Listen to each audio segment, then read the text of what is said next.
नमस्कार, CSK news में आप सभी दोस्तों का एक बार फिर से बहुत बहुत स्वागत है। दोस्तों आज दिन भर की जो फटाफट ब्रेकिंग न्यूज निकल के आ रही है, एक एक करके जानेंगे। दोस्तों बड़ी खबर निकल के आ रही है, एलएसी से फिलहाल तेजी से पीछे हट रही चीनी सेनाएं। 2 दिन में हटाए 200 से अधिक टैंक। अब देपसांग से ड्रैगन को ढकेलने की तैयारी, रक्षा मंत्री राजनाथ सिंह का ऐलान। दूसरी बड़ी खबर निकल के आ रही है, फिलहाल अब यूएन को भी लगने लगा ISIS से डर। जी हाँ, आपको बता दे, कहा पूरी दुनिया में उभरना फिर से शांति के लिए बड़ा चैलेंज है। तीसरी बड़ी अपडेट निकल के आ रही है, फिलहाल दोस्तों कश्मीर पर अमेरिका ने किया पहली बार समर्थन। कहा नेट चालू करना शांति की तरफ बढ़ा रहा कदम, तो पाकिस्तान को लगी मिर्ची। चौथी बड़ी अपडेट निकल के आ रही, फिलहाल दिल्ली में रिंकू शर्मा की हत्या। जी हां, बड़ी खबर निकल के आ रही, बजरंग दल के कार्यकर्ता की रामचंदा लेने के दौरान हत्या कर दी गई। विश्व हिंदू परिषद का दावा, राम मंदिर के चंदा जुटाने पर हुआ है मर्डर। गृह मंत्री अमित शाह का बड़ा ऐलान। दिल्ली पुलिस ने ऐलान कर दिया है जिहादियों की ताबड़तोड़ गिरफ्तारी। इसके बारे में भी आपको बताएंगे। देश भर में भयंकर गुस्सा है।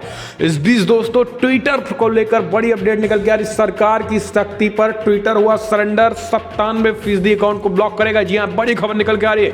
इस बीच ममता बनर्जी को राज्यसभा में लगा बड़ा झटका। टीएमसी सांसद दिनेश त्रिवेदी ने दिया इस्तीफा। कहा मुझे घुटन हो रही, अपनी आवाज को भी नहीं कह पा रहा हूं।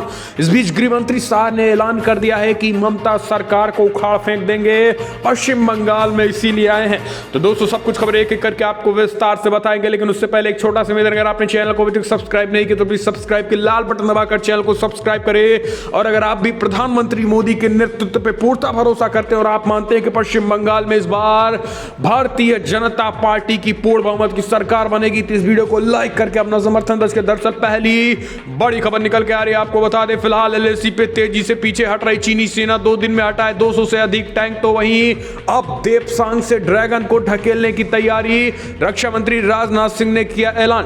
पूर्वी लद्दाख में प्योंगयांग झील का मसला चीन के साथ हल होने के बाद अब भारत देपसांग के मुद्दे को उठाने की तैयारी कर रहा है। चीन के पास कॉर्प्स कमांडर लेवल की अगली मीटिंग में भारत की ओर से इस मुद्दे को उठाया जा सकता है। गुरुवार को ही रक्षा मंत्रालय राजनाथ सिंह ने कहा है कि प्योंगयांग लेक से दोनों देशों की सेनाओं और हरियाणा के हथियारों के हटने के 48 घंटे बाद सीनियर कमांडर्स लेवल की बातचीत होगी। इस मीटिंग में अन्य मुद्दों को उठाया जाएगा जिन पर बातचीत की जरूरत है। भारत के लिहाज से बात करें तो देपसांग एरिया बेहद अहम इलाका है। यहां चीन की सेना ने घुसपैठ की थी और ये उसकी हरकत दौलत बेग ओल्डी इलाके में भारत की स्थिति के लिए चिंताजनक भी है। तो ये दोस्तों बड़ी खबर निकल के आ रही है। इस बीच अब आपको बता दें कि पीछे एलएसी से हट रही चीन की सेना लगभग 2 दिन में 200 से अधिक टैंकों को पीछे ले लिया है। तो ये इस वक्त की सीमा से बड़ी खबर निकल के आ रही है। दूसरी बड़ी अपडेट निकल के आ रही है, फिलहाल ISI की एक बार फिर से दुनिया में सर उठा रहा है। उभरती दुनिया के लिए शांति के लिए खतरा, सुरक्षा के लिए। जी हां, संयुक्त राष्ट्र का ऐलान। दरअसल संयुक्त राष्ट्र आतंकवाद प्रमुख व्लादिमीर बोरिकाव के सुरक्षा परिषद के ISI को लेकर चिताया है। उन्होंने कहा है कि फिलहाल अंतर्राष्ट्रीय शांति और सुरक्षा के लिए फिर से खतरा आईसिस बन चुका है। तो ये एक बड़ी खबर निकल के आ रही है। दोस्तों आपको बता दें, यूएन भी इस बात को कबूल कर रहा है कि शांति और सुरक्षा के लिए आज ISI का उभरना पूरी दुनिया के लिए चुनौती बन गई है। दोस्तों प्रधानमंत्री मोदी जब दुनिया भर में घूम घूम कर आतंकवाद के खिलाफ प्रहार कर रहे थे, तब शायद कोई देश या फिर यूएन समेत तमाम संगठन गैर जिम्मेदार बने थे। लेकिन आज जब जिस तरीके से ISI की जिस तरीके से पकड़ कहीं ना कहीं एक तरीके से बनती जा रही है, तो अब यूएन भी बौखला गया है, डर गया है। हम चलते हैं अगले अपडेट लेते हैं। आपको बता दें, फिलहाल अमेरिका ने कश्मीर मुद्दे पे भारत के कदम की सराहना की। कहा शांति की तरफ बढ़ रहा कश्मीर तो तिल मिलाए। पाकिस्तान ने अमेरिका को 2 शब्द का, दरअसल अमेरिका को लेकर, भारत को लेकर अमेरिका ने वही सच बोला जिसे दुनिया भी जानती है, मगर आतंक का पाकिस्तान है कि मानने को तैयार ही नहीं है।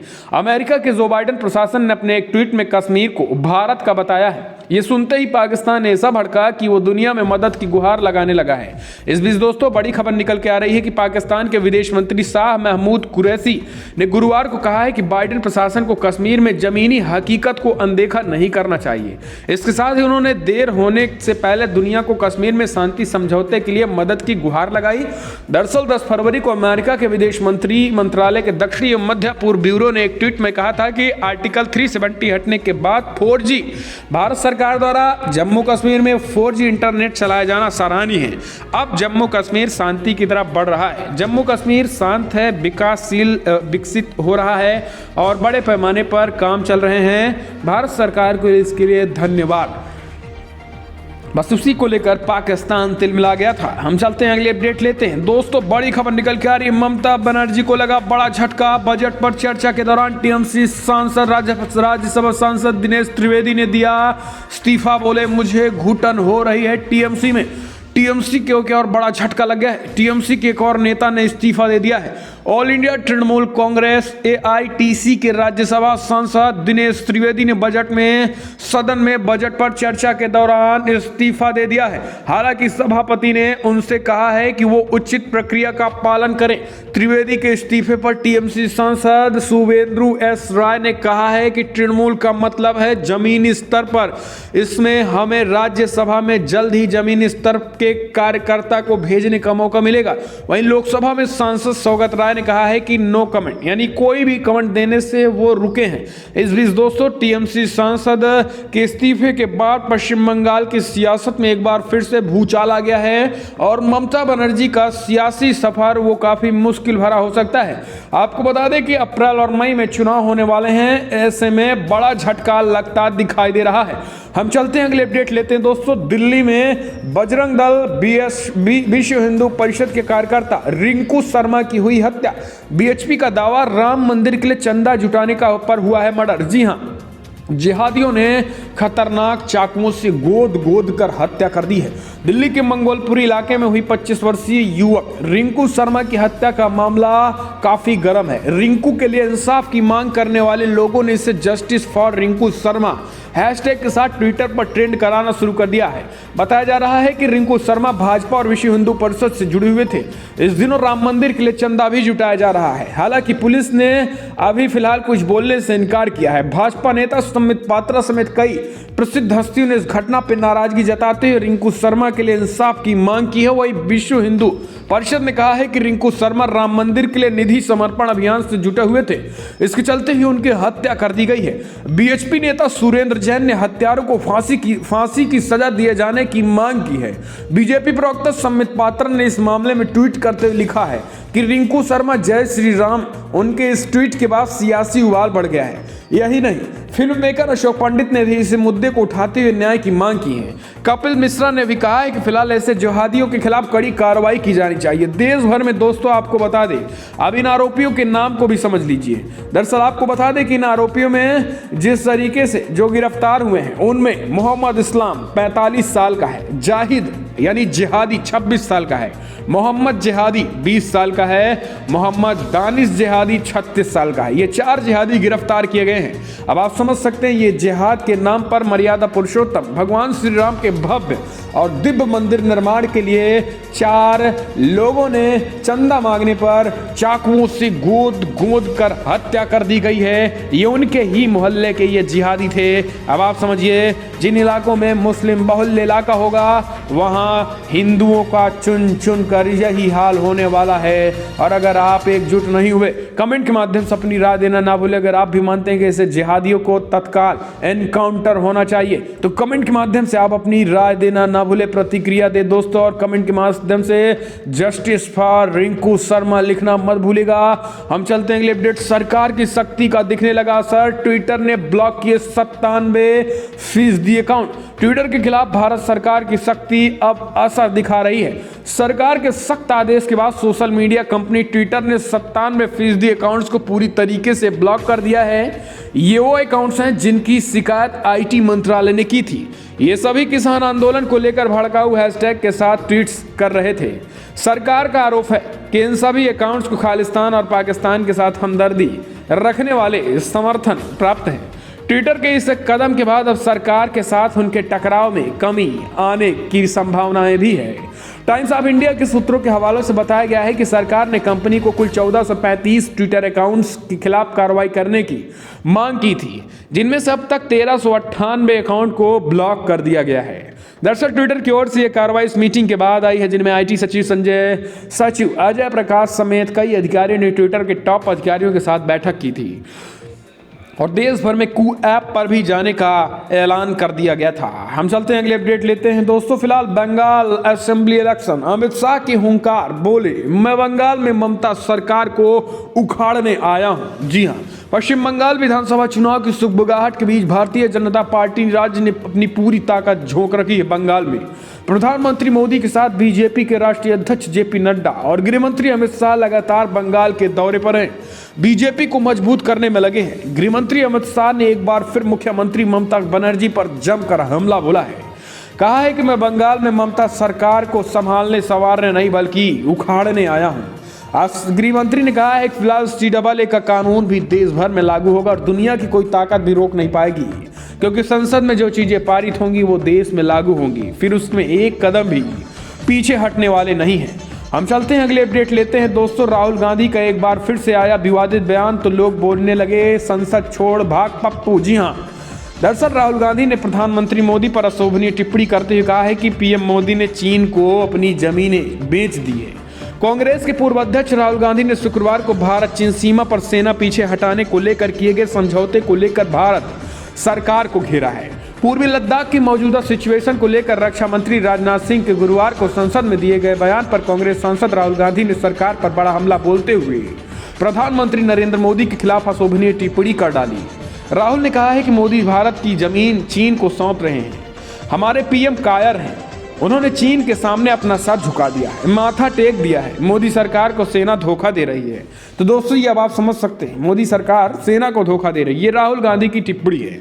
अब लोग राहुल गांधी को पप्पू बता संसद छोड़ भागने को कह रहे हैं, बोल रहे हैं कि ऐसे राहुल गांधी जैसे लोगों को संसद से तत्काल बाहर भी निकालना चाहिए। हम चलते हैं, अगली अपडेट। लालू यादव घोटालेबाज, चारा घोटालेबाज लालू यादव को झारखंड हाईकोर्ट से बड़ा झटका, नहीं मिली बेल। अब 19 फरवरी को होगी अगली सुनवाई। बिहार के पूर्व मुख्यमंत्री घोटालेबाज आरजेडी सुप्रीमो लालू प्रसाद यादव के एक बार फिर से झटका लग गया है। चारा घोटाले के दुमका कोषागार मामले में उन्हें बेल नहीं मिली। शुक्रवार को जमानत याचिका पर सुनवाई के बाद कोर्ट ने अगली सुनवाई के लिए 19 फरवरी को तारीख मुकर्रर कर दी है।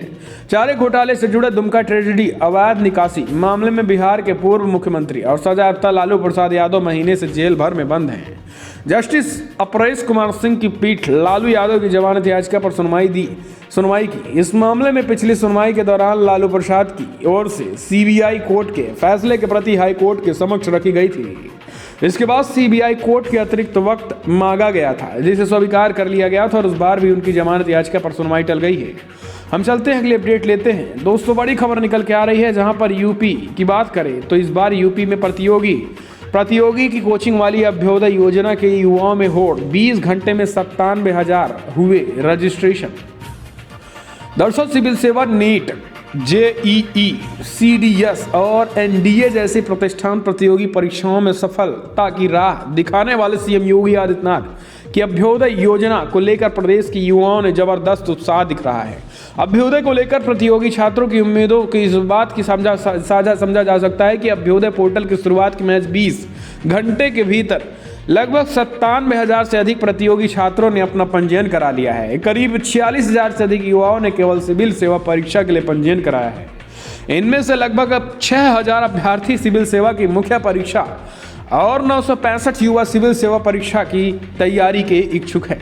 हम चलते हैं, अगली अपडेट लेते हैं दोस्तों। बड़ी खबर निकल के आ रही है, जहां पर ट्विटर विवाद का कू ऐप को होगा फायदा। कंगना और जयशंकर प्रसाद समेत कई बड़ी हस्तियों ने ज्वाइन किया कू ऐप। क्या आपने भी किया?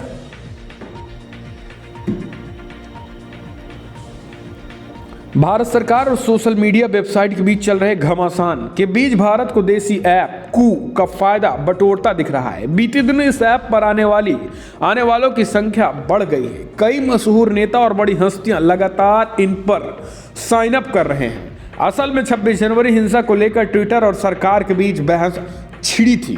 जिसके बाद कू नाम का यह ऐप पॉपुलर हो गया। आपको बता दें कि केंद्रीय मंत्री एस जयशंकर, पीयूष गोयल, अनुपम खेर सहित सम्मित पात्रा, शिवराज चौहान, डीके शिव कुमार इस प्लेटफॉर्म का हिस्सा बन चुके हैं। हम चलते हैं अगले अपडेट लेते हैं। दोस्तों बड़ी खबर निकल के आ रही है, यूपी पंचायत चुनाव में हर सीट पर बदलेगी आरक्षण की सूरत। दरअसल यूपी पंचायत चुनाव को लेकर शासन ने गुरुवार को आरक्षण नीति जारी कर दी है। नीति में साफ कहा गया है कि वर्ष 2015 में ग्राम पंचायत, क्षेत्र पंचायत और जिला पंचायत के लिए आरक्षण की जो स्थिति थी, फिलहाल वो इस बार बदलेगी।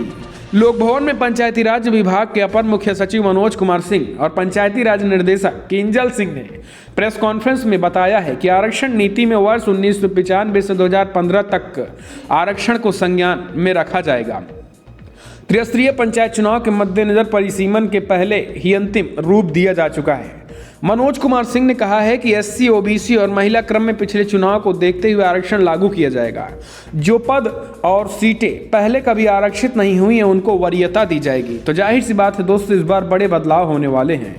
हम चलते हैं अगली अपडेट लेते हैं। दोस्तों बिग ब्रेकिंग निकल के आ रही है, जहां पर बंगाल में इस वक्त की बड़ी खबर निकल के आ रही है, जहां पर बंगाल में हो रहे हैं प्रदर्शन। लेफ्ट और कांग्रेस पार्टी के कार्यकर्ताओं ने ममता बनर्जी के खिलाफ रेल रोको, सड़क रोको विरोध शुरू हो चुके जी। दरअसल पश्चिम बंगाल में इस साल विधानसभा चुनाव होने हैं। ऐसे में सभी पार्टियों ने अपनी तैयारियां तेज कर दी हैं।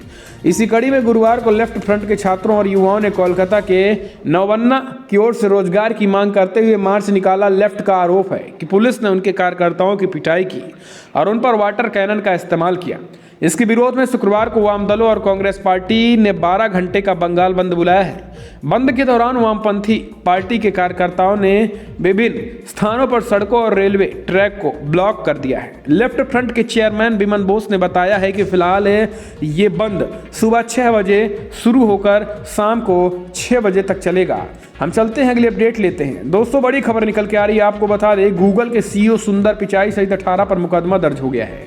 अब वो क्यों है? दरअसल गूगल के मुख्य कार्यकारी अधिकारी सीईओ सुंदर पिचाई, गायक विशाल गाजीपुरी और सपना बौद्ध सिंगर 18 लोगों के खिलाफ वाराणसी के भेलूपुर थाने में आपराधिक षड्यंत्र रचने और धमकाने सहित अन्य आरोपों में मुकदमा दर्ज हो गया है। अब पुलिस सुंदर पिचाई की तलाश कर रही है। सुंदर पिचाई आगे आगे, पुलिस अब पीछे पीछे है। लेकिन सवाल ये है कि आखिर ये मामला क्या है।